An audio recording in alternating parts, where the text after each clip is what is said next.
చూస్తున్నారు కదా గాయస్, మనమైతే ఇంకా ఎగ్జిట్ అవుతాం అనమాట. 6 o'clock క్లోజ్ అనమాట. ఇది ఎక్కడున్నా వచ్చేసేయండి 6 o'clock. ఒకవేళ మీరు ఇక్కడికి వస్తే చాలా బాగుంది కదా.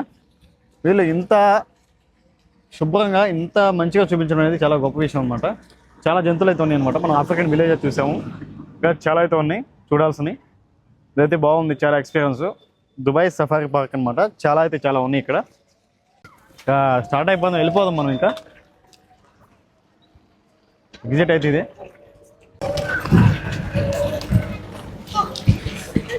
బాగుందన్నమాట. వీడియో అయితే ఇంతే అనమాట. వీడియో నచ్చినట్లయితే లైక్ చేయండి. ఇలాంటి మరిన్ని అప్డేట్స్ వస్తే నన్ను ఫాలో అవుతున్నానండి.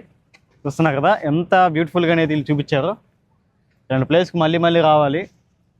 ఇంకా నేను చూసింది ఒక్క విలేజే, ఇంకా చాలా విలేజ్లు ఉన్నాయి. మొత్తం 4 విలేజ్లు అయితే చూపించారన్నమాట బోర్డు మీద. నేను ఆఫ్రికన్ విలేజ్ ఎంచుకున్నాను. చాలా చాలా జంతువులు ఉంటాయి కదా, అలా అని చెప్పేసి ఆఫ్రికన్ విలేజ్ అయితే ఎంచుకున్నాను. ఇంకా 3-4 విలేజ్లు ఉన్నాయి. ఈసారి ఎప్పుడైనా వస్తే అవి కూడా మీకు కవర్ చేసి చూపిస్తాను. వీడియో ఎలా అనిపించింది ఒకసారి కామెంట్లో తెలియజేయండి నాకు. అండ్ మరిన్ని అప్డేట్స్ కోసం మళ్ళీ కలుద్దాం. Bye bye.